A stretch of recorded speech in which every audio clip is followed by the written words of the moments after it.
आप देख रहे हैं तेजी से बढ़ता न्यूज चैनल न्यूज यूपी की। आइए नजर डालते हैं आज की कुछ खास खबरों पर। भैया है, मोदी आए, योगी आए, नहीं दिलाया न्याय न्याय न्याय।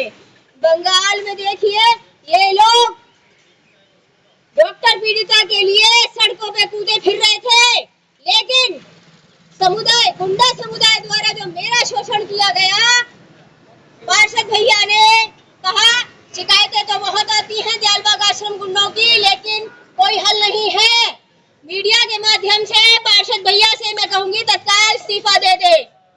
आज बीजेपी रोहित ससंगी ने क्षेत्रीय पार्षद भरत शर्मा का बहिष्कार किया है, जो भाजपा के पार्षद हैं। रोहित ससंगी राधास्वामी सत्संग दयालबाग आश्रम में हो रहे भ्रष्टाचार के खिलाफ लंबे समय से विरोध कर रही हैं। उन्होंने भरत शर्मा को आश्रम के गुंडों द्वारा की गई कई कृत्यों से अवगत कराया, लेकिन आज तक कोई कार्रवाई में मदद नहीं की गई।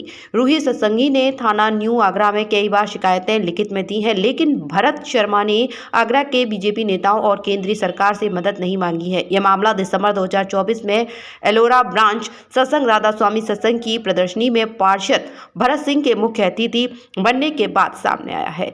रोहित सत्संगी ने भरत शर्मा के चुनाव प्रचार में 3000 कैलेंडर बांटे थे और उनके जीतने के लिए बहुत मेहनत की थी, लेकिन अब वे उनका बहिष्कार कर रही हैं, जो भाजपा की महिला सशक्तिकरण की नीतियों के विपरीत है।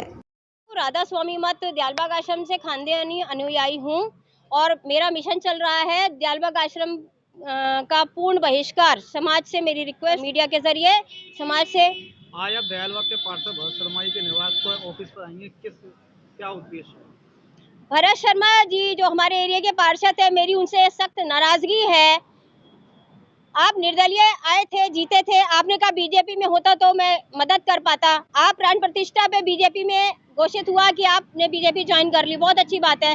मेरी शिकायत, मेरा जो हत्या का प्रयास हुआ, दयालबाग आश्रम के ही मेरे ही समुदाय के गुंडों ने मुझे नंगा करके चलती सड़क पे मारा, उसके खिलाफ आपने दयालबाग आश्रम वालों से कुछ बात नहीं करी।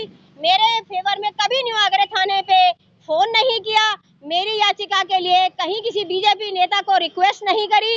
ये बोलते हैं दयालबाग आश्रम के गुंडों के खिलाफ कई शिकायतें आती हैं, लेकिन हल नहीं है। भैया जी इस्तीफा दे दें, समाज सेवा के लिए बहुत सी आत्माएं तत्पर हैं। बीजेपी के होकर आप कहते हैं कि आपके पास हल नहीं है। बंगाल में तो आपने डॉक्टर पीड़िता के लिए सड़कों पर उछल उछल के न्याय करवाया, उसकी FIR करवाई, ये फर्क क्यों है? मैं भरत शर्मा जी से इसलिए बहुत नाराज हूँ कि मैंने चुनाव प्रचार के लिए यहाँ पर उनकी बहुत सहायता करी, 3000 कैलेंडर भी बंटवाए, कोई बात नहीं, मेरा फर्ज था। कोई भी पार्टी हो, मैं जनता की सेवा में हमेशा तत्पर हूँ, लेकिन इन्होंने मेरी मदद में न्यू आगरा थाना तक 2 साल में एक बार फोन नहीं किया और कहते हैं हल नहीं है।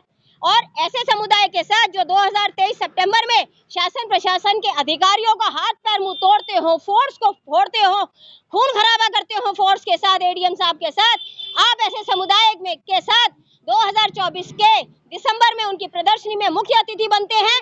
सुना तो यह था कि चुनाव में डीलिंग हुई है।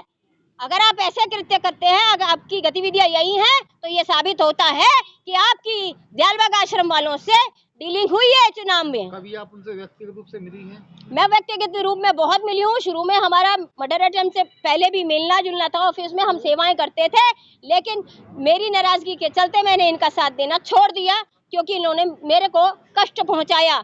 नारी सशक्तिकरण में योगी साहब का जो CM हमारे मुख्य मंत्री हैं यूपी के, उनका मान सम्मान इनके हृदय में नहीं है। सेंटर में फोन कर सकते थे, कहीं भी फोन कर सकते थे, लेकिन इन्होंने कोई मदद मेरी नहीं करी। दयालबाग आश्रम के गुंडों का बहिष्कार के साथ साथ मैं भरत शर्मा पार्षद बीजेपी मेंबर का भी बहिष्कार करती हूँ। आप समाज सेवा के योग्य नहीं है, आप एक नारी को न्याय नहीं दिला पाए, आप एक नारी के शोषण में दयालबाग आश्रम के साथ, गुंडों के साथ, जो कि गुरु द्वारा विश्व स्तरीय भ्रष्ट आश्रम है, आप सम्मिलित हैं। मैं अपनी नाराजगी भरत शर्मा पार्षद पे रखती हूँ।